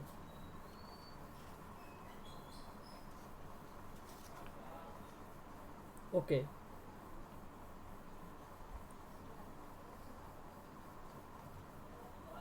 विचार करना था। ओके, ओके, ठीक है भाई। और भी कोई लोग बताइए जरा, थोड़ा मैं जानना चाहूँगा और लोगों के बारे में भी और लोगों के विचार भी। ठीक है, ओके। देखिए आपको बताओ, अच्छा, सामाजिक प्रतिरक्षा के मुद्दों पे बाल श्रम और महिलावादी मुद्दे, वृद्धजनों के लिए मुद्दे जो है, ये शामिल है कि नहीं शामिल है? बोलो हाँ शामिल है भाई। ये सारे मुद्दे शामिल रहेंगे। वो क्लाइंट तो श्रम, बाल श्रम से भी हो सकता है भाई, महिलावादी मुद्दे भी हो सकते हैं, वृद्धजन के मुद्दे भी हो सकते हैं, सामाजिक प्रतिरक्षा के मुद्दे, कुछ भी हो सकता है भाई। यह शामिल है, ये पहला पॉइंट शामिल है आप लोगों का, पहला पॉइंट आपका शामिल है। दूसरी पॉइंट की बात करो तो प्रोबेशन का लैटिन भाषा की बात करो तो ये बात सत्य है, परीक्षा में ये भी सत्य है। ये देखो 1942 के मैंने जानबूझ के गलत बताया है और 2 बार बोला था, शायद आप लोग गलत कर जाओ इसको, और आप लोग किया नहीं। और अगर मैं चौथी की बात करूँ तो आप देखिए 1 2 4 सही नहीं हो रहे हैं। जरा मुझे बताइए, शायद आप कंफ्यूज हो गए पहले वाले पॉइंट को लेकर। लेकिन आपको मैं बताऊँ, सामाजिक प्रतिरक्षा में मैंने कहा था विचार करने के लिए ना, मैंने केवल प्रोबेशन थोड़ी ने पॉइंट डाल दिया कि प्रोबेशन के अकॉर्डिंग पूरा बात बोलो, जो प्रोबेशन वाला मिलेगा उसी को सत्य मान लेना, फिर वो सत्य मानता। तब तो आप कहते हैं सामाजिक प्रतिरक्षा का पार्ट है। मैंने सामाजिक प्रतिरक्षा अभी बता चुका हूँ आप लोगों को, उस सामाजिक प्रतिरक्षा की ही बातें मैं यहाँ पे इंक्लूड कर दिया था पॉइंट नंबर 1 में। पॉइंट एनटीए यूजीसी नेट ऐसे ही करेगा आप लोगों के सामने कि पॉइंट यहाँ पर जो है दूसरा दे देगा एक कोई, ये सत्य होना चाहिए या असत्य होना चाहिए, ये बात आपको समझना है। ठीक है, बताइए जरा, मेरी बात समझ में आ रही है नहीं समझ में आ रही है? बोलिए। 1942 का जो सूत्रपात था वो वाटसन और ऑगस्टन ने किया था, ये गलत है आपका। ऑगस्टन ने तो किया था, वाटसन का नाम नहीं आता है। 1941 थोड़ी, 1942 थोड़ी ना है, 1941 है ना, है कि नहीं? तो इसलिए गलत हो जाएगा ये। तो ये चीज़ें आप नहीं समझे क्या आप लोग? बताइए जरा एक बार, अगर नहीं समझे तो मुझे बता दीजिए एक बार।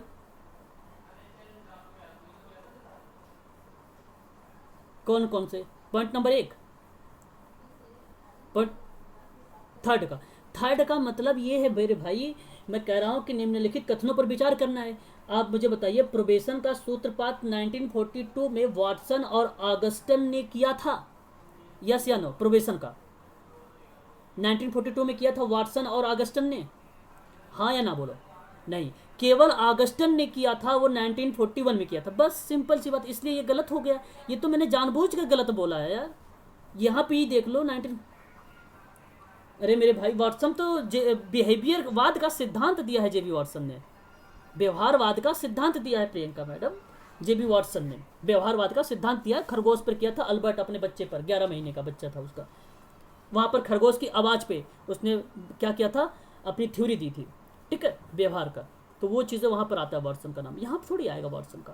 तो ये मैंने जानबूझ के गलत करने आया ताकि आप गलत कर जाओ, ठीक है, इसलिए आपका यह गलत हो जाएगा, आप शायद समझ गएंगे।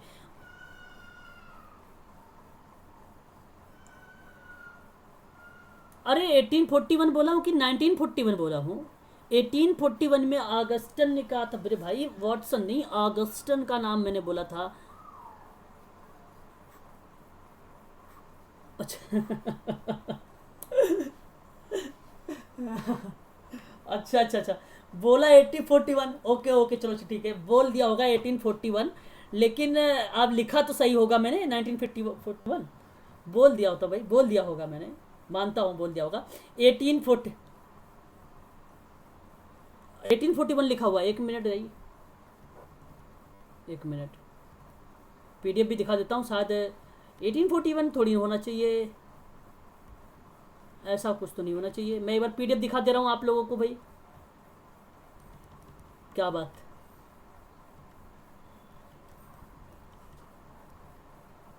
ओके, देख लेता हूँ मैं भी एक बार, थोड़ा संतोष हो जाऊँ, मुझे भी संतोष हो जाए। ये कहाँ चला गया भाई, एक बार मैं वीडियो को पॉज करता हूँ। आपको बता देता हूँ कि भाई बोस्टन का जो नाम आ रहा था वो आपका आ रहा था 1841 का, वो बोस्टन हो जाएगा, लेकिन जो जॉन ऑगस्टन का नाम आएगा वो 1941 का आएगा, और इसने ये प्रोबेशन में काम किया है, ये बात ध्यान रखिएगा, ठीक है भाई। वहाँ पर बोस्टन, यहाँ पर ऑगस्टन। चलिए अब मुझे ज़रा बताइए, ज़रा आप लोग कंफर्म करिए, कोई डाउट वगैरह है प्रोबेशन से तो एक बार ज़रा पूछिए आप लोग। अब ये सारी चीज़ें वही हैं जो मैंने आपको बता रखा है। मैं अब आगे सीधा चलता हूँ पैरोल पर, पैरोल पे आ जाता हूँ, अगर कोई डाउट नहीं तो फिर पैरोल पे आता हूँ। देखो पैरोल क्या होता है, पैरोल के बारे में अगर मैं बात करूँ तो पैरोल अपराधियों को सुधार की एक अवस्था के रूप में, जिसमें अपराधी को अपनी सजा का कुछ भाग समाप्त कर लेने पर उसको सजा से मुक्त कर दिया जाना। तो यहाँ पर अगर मैं आपसे बात करूँ तो पैरोल का एक मतलब बनता है सिंपल सा, कि कारागार या सुधारालय सुधारालय आने से उसकी समय अवधि से पूर्व ही मुक्ति को कहते हैं पैरोल। तो ऐसा पैरोल जहाँ पे अधिकारी की सिफारिश पर होता है उसको को बोले जाता है क्या, पैरोल। तो किसी बंदी व्यक्ति को उसकी सजा की अवधि पूरी होने से पहले ही अस्थायी रूप से रिहा करने को, अस्थायी मतलब, अस्थायी का मतलब समझ रहे हो, पूर्ण रूप से अस्थायी नहीं हो गया कि भाई जाओ तुम फ्री हो गए। अभी मैं कहूँ कि अस्थायी रूप से स्कूल बंद है तो यानी एक दिन तो खुलेगा, बोलिए बात सही है कि नहीं सही है, तो वह अस्थायी अगर हो जाए फिक्स हो जाता है तो पैरोल कहते हैं उसे। और इसके अधीन कुछ दिए गए हैं शर्त। जरा आप मुझे बताइए क्या पैरोल समझ में आया इतनी बात से? पैरोल की अगर देखो कुछ विद्वानों की परिभाषा देख लो, आप शायद अच्छे से समझ जाओगे। अच्छा पैरोल क्या है, इसका थोड़ा सा डेफिनेशन दे रखा है, परिभाषा नहीं दे रखा है यहाँ पर। किसी अपराधी के द्वारा खुद के द्वारा किए गए किसी गुनाह की सजा को जेल में एक बड़ा भाग काटने के बाद अच्छे आचरण की वजह से जेल में अस्थायी रूप से या अस्थायी रूप के लिए मुक्त किया जाना, तो वो पैरोल होता है, ठीक है। तो पैरोल उन व्यक्तियों को शर्त मुक्त की एक विधि है जो दंड या सुधार संस्थाओं में रखे जाते हैं और न्यायालय प्रदत्त दंड के कुछ भाग को वह भुगत चुका होता है, कुछ भाग को वह भुगत चुका होता है। तो वही चीज़ें हैं, है ना। तो भुगतने के बाद ये चीज़ें जो मुक्त करने की बात हो रही है वो पैरोल हो रहा है यहाँ पर, ठीक है। तो पैरोल को उद्देश्य ही एक प्रकार का क्या है भाई, सुधारात्मक कार्य करना, सुधारात्मक कार्य करना। तो पैरोल दो टाइप के होते हैं, एक होता है कस्टडी, ठीक है, कस्टडी पैरोल होता है, एक रेगुलर पैरोल होता है। चला आप जरा बताइए जरा कस्टडी पैरोल क्या होता है, कस्टडी पैरोल क्या होता है? देखो कस्टडी पैरोल के बारे में अगर मैं बात करूं तो वह पैरोल होता है जिसके अंतर्गत दोषी अथवा अपराधी किसी विशेष स्थिति में जेल से बाहर लाया जाता है और उस समय वह पुलिस कस्टडी में रहता है, उसे ये बोलते हैं कस्टडी पैरोल में है ये। और दूसरा क्या है आपका, जरा मुझे बताइए दूसरा क्या है? Regular parole, regular parole. और यहाँ पर देखिए, अब इस स्थिति में अपराधी को उसे सजा सुनाई जा चुकी हो और उस वह रेगुलर पैरोल पर पैरोल के लिए आवेदन कर सकता है। तो इसके लिए यह आवश्यक होता है कि वह अपराधी कम से कम 1 साल की सज़ा जेल में काट चुका हो और जेल में उस अपराधी को व्यवहार अच्छा हो। ठीक है, पहले यदि यह जमानत पर रिहा हो चुका है तो उसे रिहा होने पर कोई भी अन्य अपराध ना किया हो तो वह मिलता है आपका रेगुलर पैरोल, इसको बोलते हैं। अब मैं आपको बताऊं, ध्यान से मेरी बात को सुनिए, यहाँ पर अंतर समझ गए तो आप समझ जाओगे। देखो, प्रोबेशन क्या होता है? अपराधी घोषित होने के बाद की अवस्था होती है, अपराधी घोषित होने के बाद की अवस्था होती है, जबकि पैरोल में सजा का एक भाग समाप्त हो जाता है। क्लियर हो रहा है ना? ये अंतर है, समझ जाओगे आप लोग। इधर मैं आपको लिख देता हूँ प्रोबेशन का नाम और इधर मैं आपको दे देता हूँ पैरोल का नाम। ठीक है भाई। तो अब दूसरी बात अगर मैं करूँ तो प्रोबेशन क्या होता है? जहाँ एक संभव होता है कि अपराधी को दंड दिया जाता है, जहां अपराधी को दंड दिया जाता है, दूसरी तरफ पैरोल में दंड दिया जाता है। तो ये पैरोल में दंड दिया जाता है। तो एक तरफ से है कि जहां तक संभव होता है अपराधी को दंड नहीं दिया जाता है, सॉरी, जहां तक संभव हो वहां तक उसे दंड नहीं दिया जाएगा, वो प्रोबेशन कहलाएगा। और जहां पैरोल में दंड दिया जाता है उसे हम पैरोल बोलते हैं। तो दंड नहीं दिया जाना यह एक प्रकार का प्रोबेशन हो जाएगा। और पैरोल में अगर मैं बात करूं तो पैरोल की बात करूं तो पैरोल में अपराधी के भविष्य का निरीक्षण प्रशासनिक इकाइयों के माध्यम से किया जाता है, भविष्य का। और अगर प्रोबेशन की बात करूं तो इसका निरीक्षण न्यायालय के द्वारा किया जाता है। तो न्यायालय और प्रशासनिक इकाई, ये दोनों ध्यान रखिए। प्रशासनिक इकाई किस में आ जाएगा? पैरोल में आ जाएगा। और न्यायालय किस में आ जाएगा? प्रोबेशन में आ जाएगा। पैरोल क्या होता है कि अपराधी एक प्रकार का एहसास होता है, मतलब यहाँ पर पैरोल अपराधी पर एक प्रकार का एहसास होता है। बट अगर मैं बात करूँ प्रोबेशन का तो यह कोई संबंध नहीं बनाता, ये कोई संबंध नहीं बनाता। यहाँ पर देखिए आप क्या बता रहा हूँ मैं, एक प्रकार का एहसान, एक प्रकार का एहसान, लेकिन यहाँ पर कोई संबंध नहीं। संबंध किस में नहीं? प्रोबेशन में संबंध नहीं। तो ये चीज़ आप ध्यान से सुनते चाहिए आप लोग। प्रोबेशन क्या होता है भाई पे? प्रोबेशन अपराधी को व्यक्तिगत निरीक्षण करता है। क्या करता है? इसका व्यक्तिगत निरीक्षण करता है। और व्यक्तिगत निरीक्षण करके और पैरोल में अपराधी को गहन निरीक्षण की जाती है। इसमें गहन होता है, इसमें व्यक्तिगत होता है, इसमें गहन होता है। और ये गहन निरीक्षण और निर्देशन की बात होती है तो यहाँ पर नहीं किया जाएगा, ना ही आप लोगों को यहाँ पर निरीक्षण किया जाएगा, ना ही इसमें आपका निर्देशन किया जाएगा।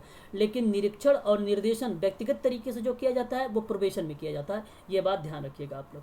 तो इस तरीके से अगर आप देखेंगे इसके अंतर को तो आप आसानी से इसको समझ जाएंगे कि ये प्रोबेशन है, ये पैरोल है। ठीक है भाई। तो इतनी चीज़ आप इसको प्रोबेशन पैरोल में ध्यान में रखिएगा। अब देखो यहाँ से अगर कोई प्रश्न बनने की संभावना बनती है तो वो कैसे बन सकती है। देखो ये सारी पीडीएफ आपको मिल जाएगी। ठीक है, मैं डीप में चर्चा नहीं करना चाहता। देखो यहाँ पर सारे के सारे जो है आपको अंतर भी मिल जाएगा। ठीक है, कि प्रोबेशन क्या होता है और पैरोल क्या होता है, ये सारे अंतर भी आपको मिल जाएंगे जो मैंने आप लोगों को बता चुका हूँ। अब देखो यहाँ पर ध्यान से सुन लीजिए कि प्रश्न कैसे बनेंगे। यहाँ से एक तो पैरोल का मतलब, पहले क्वेश्चन बनेगा कि पैरोल का अर्थ बताओ। अब आप जितने लोग जानते होंगे आप समझ जाएंगे। पैरोल का अर्थ में पहला पॉइंट मैं दे रहा हूँ। पहली पॉइंट ये है कि अच्छे आचरण के कारण अपराधी को सजा से मुक्त करना, पहला पॉइंट। पॉइंट नंबर 2, अपराधी को सख्त सजा देना। पॉइंट नंबर 3, अपराधी को सजा कम कर देना। और पॉइंट नंबर 4, उपरोक्त सभी। जरा मुझे बताइए पैरोल क्या होगा?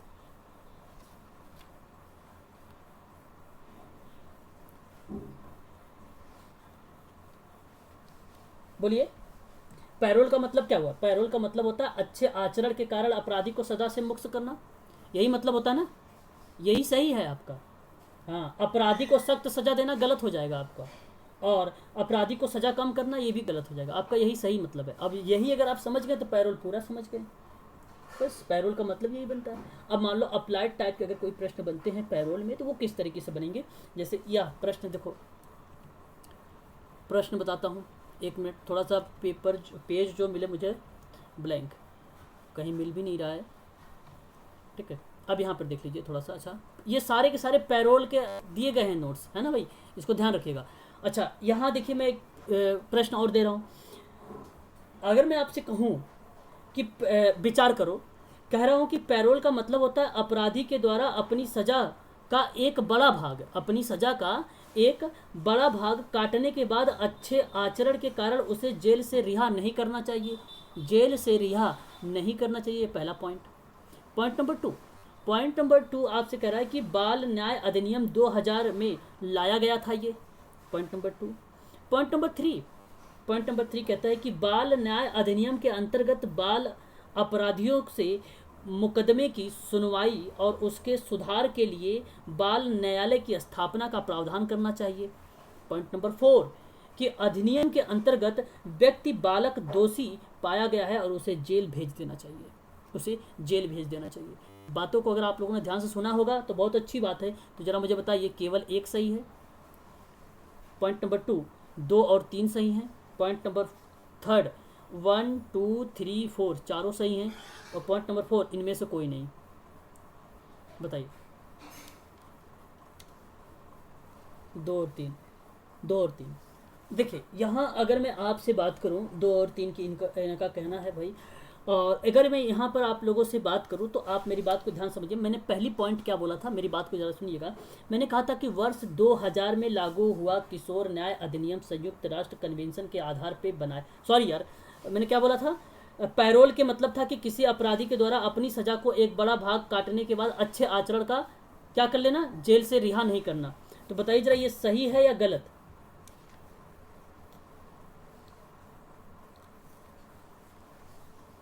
आपका गलत हो जाएगा ये। दूसरी पॉइंट बोला था कि न्याय अधिनियम जो लाया गया था ये लाया गया था।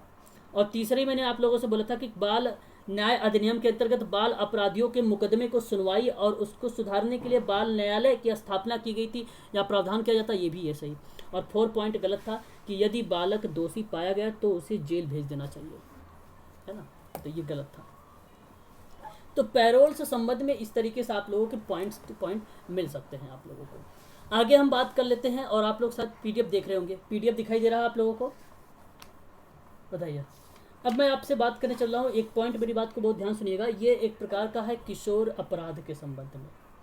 किशोर अपराध मतलब यहाँ अगर मैं बात करूँ तो इस अपराध अधिनियम को जरा आप बता सकते हैं, किशोर न्याय अपराध अधिनियम कब आया है, 2000 या 1986। तो यहाँ मैं बात कर रहा हूँ 1986 को मॉडिफिकेशन करते हुए 2000 के बारे में। हाँ, तो जब किसी बच्चे के द्वारा कोई कानून विरोधी या समाज विरोधी कार्य किया जाता है तो उसे किशोर अपराध या बाल अपराध कहते हैं।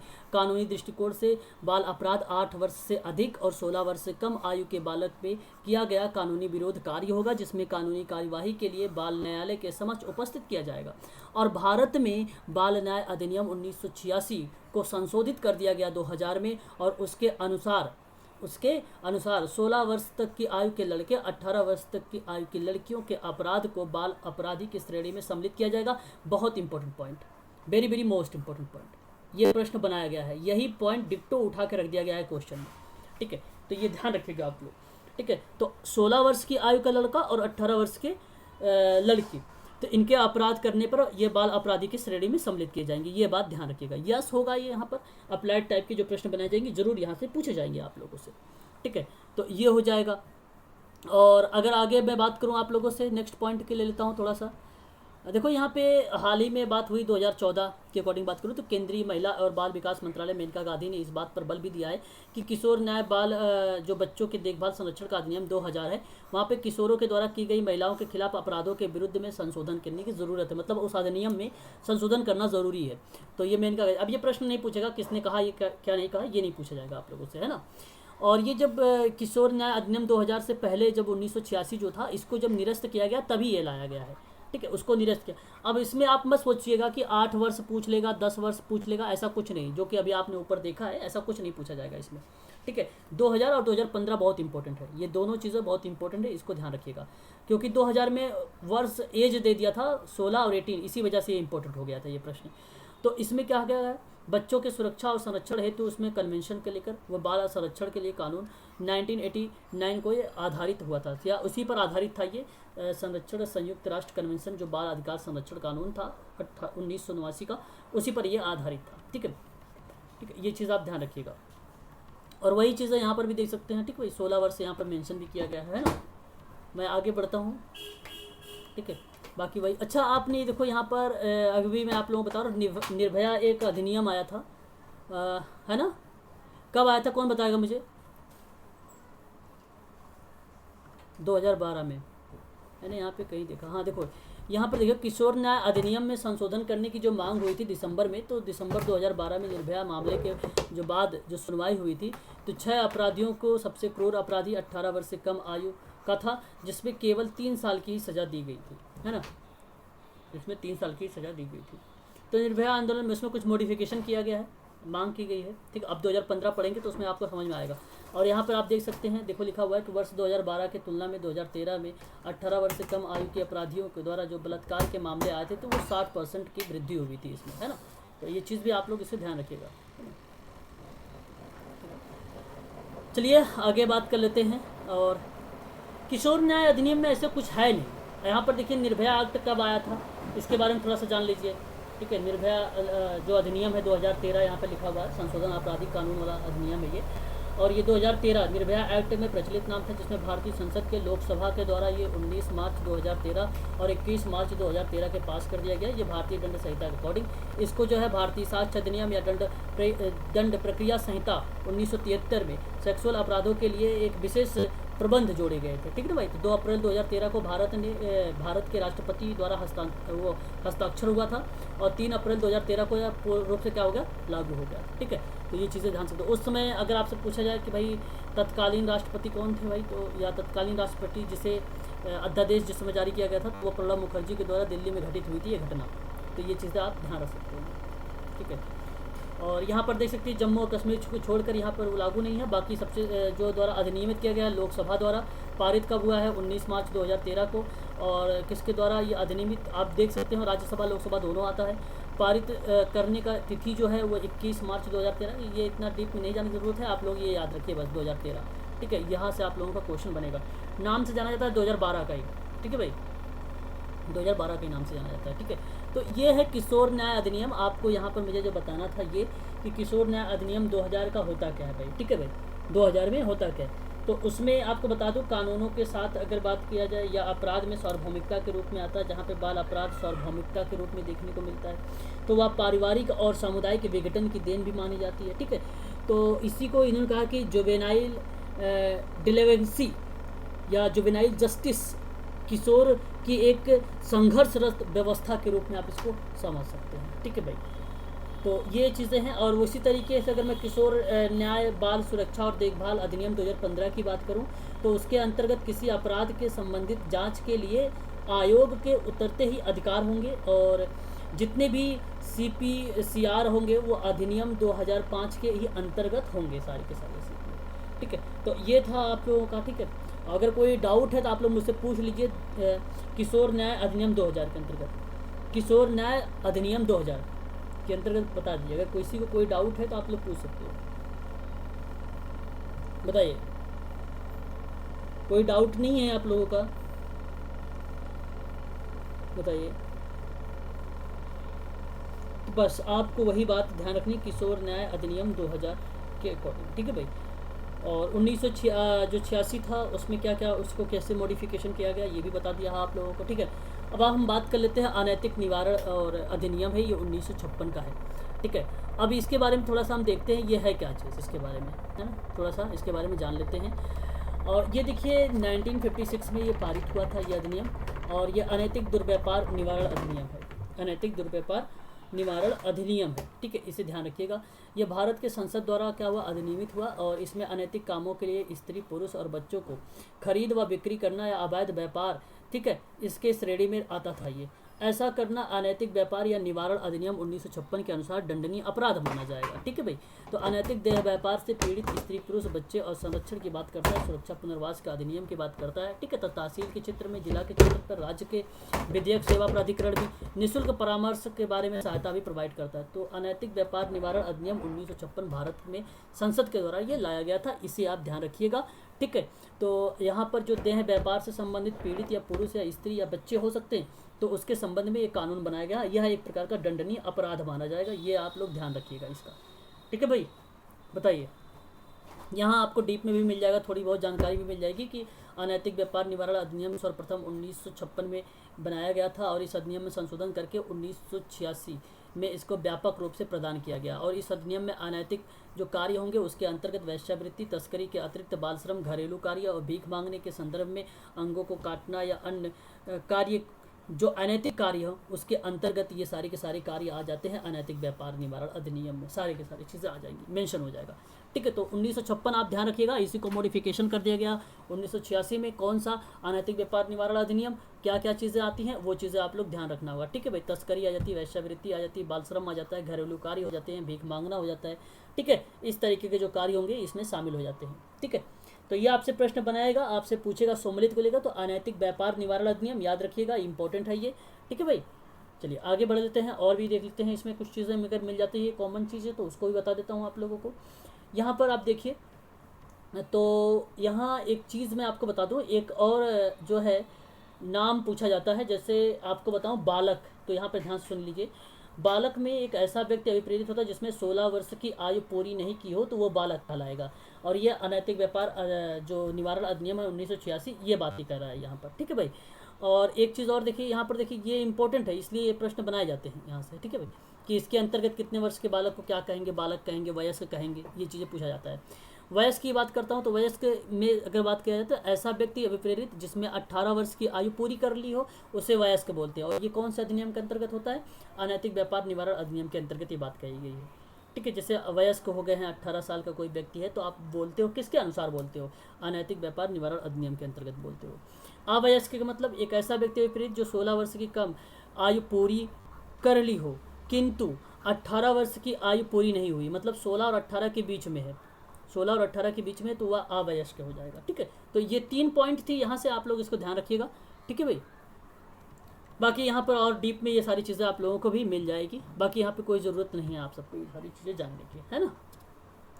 अब हम बात कर लेते हैं कारागार अधिनियम के बारे में। तो कारागार अधिनियम, आपने पहले कारागार का मतलब समझ लीजिए। देखिए, किस डॉक्टर सेठना कहते हैं कि कारागार जो शाब्दिक अर्थ होता है उसका मतलब होता है पिंजरा। तो कैदियों के विचाराधीन या अभिव्यक्तियों के निरोध में रखने के स्थान पर कारागार कहते हैं उसे। और जेल, बंदी गृह और कारागार भी इसे कहा जा सकता था। अपराधियों को दंड और सुधार हेतु इसमें रखा जाता है इन लोगों को। डॉक्टर सेठना ने ये बात कही थी। कारागार का मतलब होता है पिंजरा, बंदी गृह, कारागृह, जेल। ये चीज़ें आप लोग ध्यान रखिएगा इसका। ठीक है भाई, इसमें क्या चीज़ें थी, कोई बताना चाहेगा मुझे? इसमें क्या थी कारागार अधिनियम में, क्या बातें हुई है, कोई बताना चाहेगा मुझे? देखिए, यहाँ पर थोड़ा सा आपको मैं बता दूँ, कारागार अधिनियम जो है वो 1894 का है, 1894 का है, 1894 का है। इसे आप ध्यान रखिएगा कारागार अधिनियम को लेकर, है ना भाई, बताइए। और अगर मैं आपसे यहाँ बात कर रहा हूँ कारागार अधिनियम को लेकर, तो एक चीज़ ध्यान से सुन लीजिए मेरी बात, कि यहाँ पर देखिए प्रारंभ में आता है, कुछ नाम आते हैं, ये सारी चीज़ें आपको जानने की ज़रूरत नहीं है कि एग्ज़ाम में पूछे जाएंगे। ये आपको मैंने पीडीएफ में जो शो कर रहा हूँ कि ताकि आप समझ सको, इसके अंतर्गत ये सारी चीज़ें जो है मेंशन की गई। एक प्रकार से ये विषय सूची है आपकी, जो मेन चीज़ें हैं यहाँ से शुरू है। ठीक है भाई, यहाँ से, ठीक है, कहाँ चला गया भाई, यहाँ से शुरुआत है। ठीक है भाई, तो यहाँ आप ध्यान ये रखिए कि कारागार अधिनियम जो है 1894 का है, ये आप ध्यान रखिएगा इसको। और यहाँ आपसे एक बात करूँ तो इसके परिभाषा के बारे में जिक्र करने के बारे में, देखिए इसका जो विस्तार हुआ था वो 1 नवंबर 1956 में, ठीक पूर्व भाग ख राज्यों के मध्य प्रदेश राज्य और महाभारत और सिरोज क्षेत्र के अलावा, ठीक है, समिष्ट, यानी एक प्रकार से अगर मैं बात करूं तो आप यहाँ पर ये सोचिए कि जम्मू कश्मीर, ठीक है भाई, जम्मू कश्मीर को छोड़कर सभी राज्यों में ये क्या था, लागू था कारागार अधिनियम। और ये पहली बात है, सभी लोग जानते हैं, पहले से ही जानते हैं। और यह प्रथम दिन, यहाँ पर जुलाई का प्रथम दिन 1894 को यह लागू किया गया। ठीक है, परिभाषा आप यहाँ से पढ़ सकते हैं कि इसकी परिभाषा क्या होती है कि मतलब कारागार से कोई ऐसी जेल या स्थान अप्रेरित है जो बंदियों के निरुद्ध, या यहाँ पर बात किया जाए उसके विरुद्ध करने के लिए राज्य सरकार के, नहीं विरुद्ध नहीं होगा, निरुद्ध होगा। ठीक है भाई, निरुद्ध सही होगा, यहाँ पे विरुद्ध नहीं होगा। निरुद्ध करने के लिए राज्य सरकार के साधारण और विशेष आदर्श के अधीन अस्थायी रूप से व अस्थायी रूप से प्रयोग में लाया जाता है। ठीक है, तो यह एक प्रकार का आपको क्या कहलाता है, कारागार अधिनियम कहलाता है। ठीक है, तो ध्यान रखिएगा कारागार अधिनियम। ठीक है, कारागार अधिनियम के अंतर्गत इतनी सारी बातें होती हैं, वो सारी की सारी चीज़ें आप लोगों को ध्यान रखनी है। ठीक है भाई, बोलिए। कारागार अधिनियम, एक बार बताइए मुझे। कारागार अधिनियम जानते हैं आप लोग भली भांति तरीके से भाई, आप सबको पता है वो सारी सारी बातें, है ना। बताइए और कुछ जानकारी यहाँ से चाहिए कारागार अधिनियम से। ये ये एक प्रकार का, अगर मैं आपसे बात करूँ तो बंदी गृह, और आपको मैंने अभी बताया है परिभाषा के अकॉर्डिंग में भी कि क्या क्या चीज़ें कारागृह जो होता है और बंदी गृह जो होता है, ये सभी की चीज़ें जो होती है इसमें इन्वॉल्व होती है। ठीक है भाई, उसी को बोला जाता है कारागृह या कारागार बोला जाता है। ठीक है भाई, ये चीज़ आप ध्यान रखिएगा। पिंजरा भी बोला जाता है इसको, जेल भी बोला जाता है इसको। ठीक है भाई, और कारागार जो राज्य सरकार के द्वारा निर्धारित स्थान है वह जहाँ बंदियों के बारे में बात हो रही है, जहाँ बंदियों के बारे में बात हो रही है। ठीक है, बंदी का मतलब कैदियों के बारे में बात हो रही है। ठीक है, ये चीज़ें याद रखिएगा। कारागार अधिनियम कब आया है? 1894 का, ये आप ध्यान रखिएगा। राज्य सरकार के द्वारा निर्धारित वह स्थान जहां बंदियों को अस्थायी या अस्थायी रूप से रखा जाता है उसी को बोला जाता है। ये फेयर चाइल्ड कारागार की अगर मैं बात करूं तो यहाँ एक डेफिनेशन देते हुए ये भी बताया गया था कि राज्य और संघीय सरकार द्वारा जिसका प्रयोग प्रौढ़ अपराधियों के लिए होता है जिनकी सजा 1 वर्ष के लिए होती है। ठीक है, तो वो चाइल्ड फेयर की बात की गई थी। ठीक है, वहाँ पर तो ये चीज़ें आप लोगों को ध्यान रखनी है। ठीक है, तो आज के लिए बस इतना ही भाई। कल हम लोग बात करेंगे अपराधी परिवीक्षा अधिनियम क्या चीज़ होता है, और साथ ही साथ भिक्षावृत्ति अधिनियम के बारे में बात करेंगे। और उसके बाद आप लोगों ने नाम सुना होगा नारकोटिक ड्रग्स के बारे में, इसके अधिनियम के बारे में बात करेंगे। कुछ और भी आर्टिकल्स ले लेंगे, उसके बारे में चर्चा करेंगे। तो आर्टिकल्स जितना मैं बता रहा हूँ आप लोगों से, अभी तक मैंने सामाजिक प्रतिरक्षा में किशोर न्याय अधिनियम के बारे में बताया है, अनैतिक व्यापार निवारण अधिनियम के बारे में बताया है, कारागार अधिनियम के बारे में बताया है। ये इतनी जो बातें आप लोग ध्यान रखिएगा, ये अधिनियम से प्रश्न बनाए जाते हैं। अनैतिक जो किशोर न्याय अधिनियम है 1986 में आया है, 2000 में आया और 2015 में आया, ये बात ध्यान रखिएगा।